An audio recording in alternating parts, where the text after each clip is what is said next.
Bom dia, bom dia, bom dia para todo mundo, a paz do Senhor Jesus.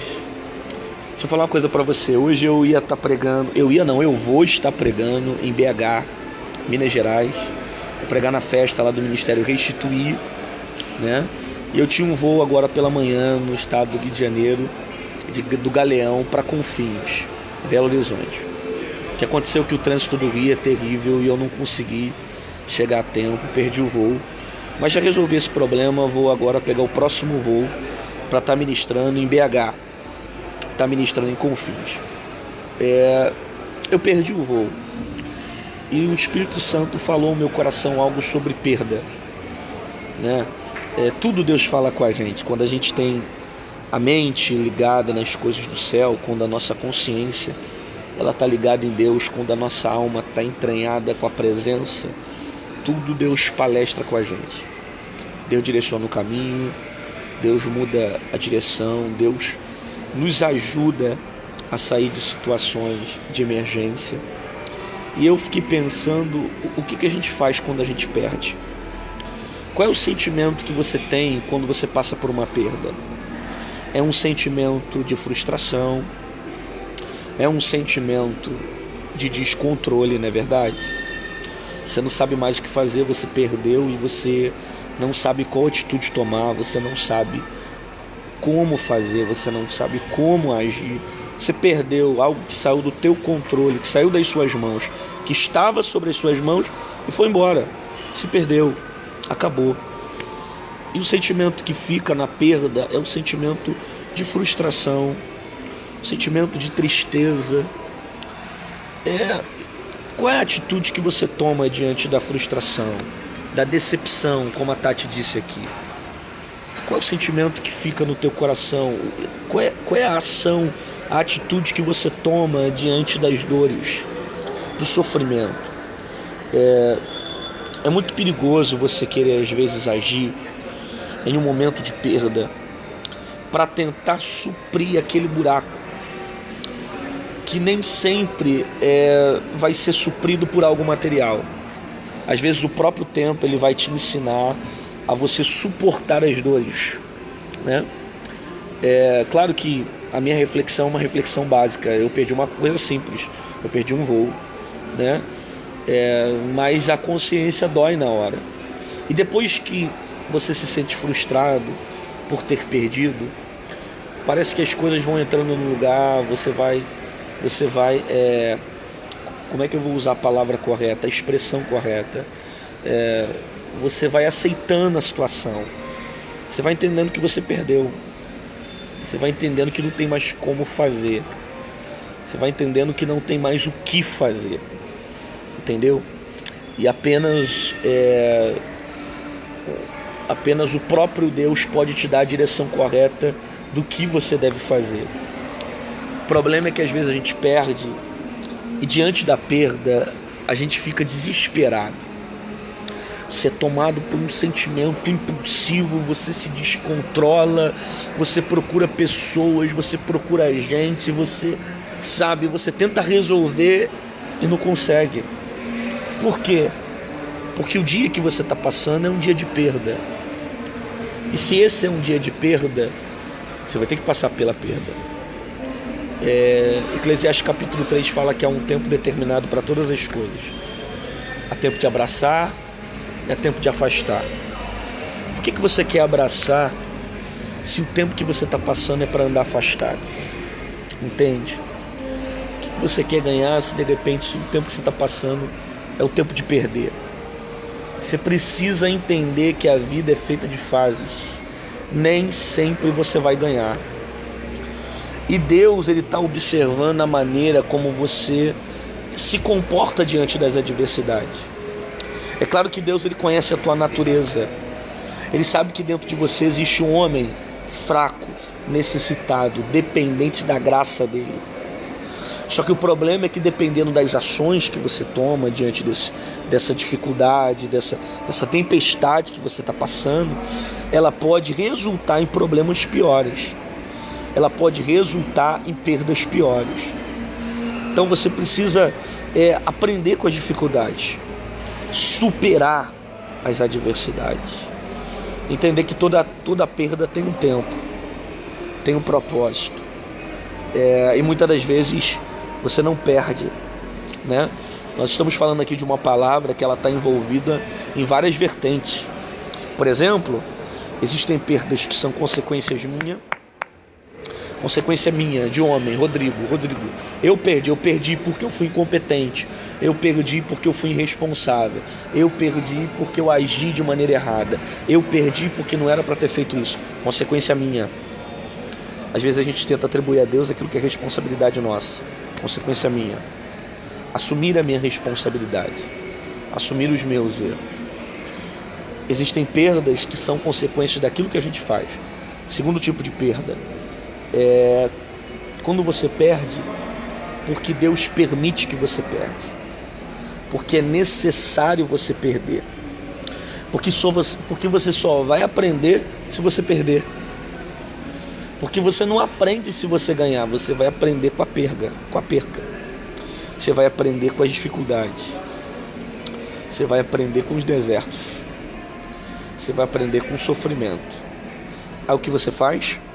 Você não aceita a perda, você não aceita a dor, você não aceita passar por esse momento de luto, de sofrimento que é necessário você passar. Você não aceita a dificuldade e tenta desesperadamente colocar uma situação que venha livrar você dessa perda, ou venha colocar uma pessoa no lugar de alguém que você perdeu. Um exemplo para você entender: você perdeu um namorado, estava tudo pronto para você casar com ele, perdeu, foi embora. Aí, para tentar substituir um sentimento que você sente, você procura outra pessoa. Aí você namora outra pessoa, que na verdade não era um tempo legal para você namorar, era um tempo para você colocar as ideias no lugar, porque você passou por uma frustração, porque você passou por uma decepção, você passou por uma perda. Então você precisa estar mentalmente saudável para conseguir fazer o outro feliz, porque se você ainda não é feliz, como é que você vai transmitir a felicidade para o outro? Então você precisa equilibrar as suas ideias, você precisa equilibrar as suas emoções, os seus sentimentos. O que você faz? Igual um louco, sai por aí procurando pessoas para namorar, para tentar substituir o sentimento que você perdeu. Por causa de quê? Por causa da frustração, perda, descontrole. Eu dei um exemplo no sentido sentimental. Agora no sentido financeiro. Você perdeu alguma coisa e tem gente que às vezes diante da perda gera uma ansiedade. A ansiedade faz ele viver uma vida descontrolada. Então se ele perdeu, ele precisa comer, ele precisa se alimentar, ele precisa gastar, ele precisa investir em alguma coisa, ele tem que ganhar alguma coisa, sabe? Ele está no coração dele o desejo de consumir, que já que ele perdeu, ele precisa consumir. Aí qual é o problema? Ele quer consumir algo no momento para tentar disfarçar um sentimento de perda que ele está vivendo. Só que na verdade, você precisa viver a fase da perda. Existem momentos que você vai perder, existem momentos que você vai ganhar, existem momentos que você vai sorrir, existem momentos que você vai se entristecer. Lembra de Jó? A mulher de Jó disse assim para ele: amaldiçoa teu Deus e morre. Aí ele disse assim para ela: aceitaste o bem de Deus com prazer e não aceitaste o mal? Por que aceitas o bem e rejeita o mal? Se eu tenho a consciência que aquilo que está acontecendo na minha vida é porque Deus permitiu, bom, como é que eu sei que Deus permitiu? Primeiro, minha vida está na mão dele. A minha vida está sobre ele, está submissa a ele, a minha vida está submissa a ele, eu estou debaixo da mão dele, então ele está no controle de todas as coisas. Se Deus permite o mal, por que eu também não vou glorificar o nome dele? Se Deus permite as derrotas, por que eu não vou deixar de louvar a ele? Às vezes é muito fácil a gente servir a Deus quando tudo caminha de acordo com a forma como a gente quer. Só que a gente precisa entender que a vida é feita de fases. Eclesiastes capítulo 3, há momento de sorrir, há momento de se calar, Há momento de abraçar, há momento de se afastar, há momento de se alegrar, há momento de se entristecer. Você vai passar por fases e você tem que passar por elas. Você não pode viver por impulso. Você não pode querer viver uma vida só de honra, de milagre, de vitória, de bênção, de honra, sabe? Você vai perder na vida. Eu não sei se alguém disse isso pra você, mas você vai perder muita coisa. Vai perder. Você vai sofrer, você vai passar por decepção. Esse é o problema que algumas pessoas não pregam mais. As pessoas não pregam mais esse tipo de evangelho porque isso aqui não dá mídia. O evangelho que dá mídia é o evangelho da casa própria, da porta aberta, do milagre, da cura, da salvação, da libertação. Mas se eu dizer uma realidade para você, você vai perder muita coisa nessa vida. Alguns momentos você vai perder, você vai se frustrar, você vai se entristecer. E você precisa saber como reagir diante das perdas. Você não pode tentar colocar alguma coisa que venha suprir uma fase que você tem que viver, que você tem que passar. Por quê? Porque quando você tenta colocar alguma coisa que venha suprir essa fase, você vai passando pelaquela perda e esquecendo a dor e o sofrimento que você deveria passar para te ensinar. Para te ensinar a agir diferente, para te ensinar a pensar diferente, para te ensinar a falar diferente, para te ensinar a se posicionar diferente. Você já parou para perceber que você só tem muita coisa hoje na tua vida porque você perdeu muita coisa no teu passado? Já parou para perceber que você só conseguiu encontrar de repente o homem da tua vida porque você perdeu um relacionamento frustrado? Já parou para perceber que você conseguiu encontrar um emprego dos teus sonhos porque você foi mandado embora de um emprego que você saiu triste? Já parou para perceber que você encontrou o melhor amigo da sua vida depois que você perdeu um relacionamento de quase 10, 15 anos? Já parou para perceber que você encontrou a mulher da tua vida após você perder um relacionamento frustrado? Sabe, não desista por causa das perdas. De repente, depois dessa perda, você vai experimentar o sobrenatural de Deus na sua vida. Você não faz ideia da fase que Deus está preparando para você. Você passou por uma perda agora, você pode estar triste, desanimado, desesperado, e a perda está gerando a frustração, mas eu quero dizer para você que é só uma fase, e depois da perda vai vir também a sensação de bênção. De glória em glória, você vai romper, você vai vencer. Desiste não, não para. Após a sua maior frustração pode vir o seu maior milagre. Deus me fez lembrar de Pedro. Olha que interessante. Pedro estava saindo para pescar. A Bíblia diz que ele estava lavando as redes.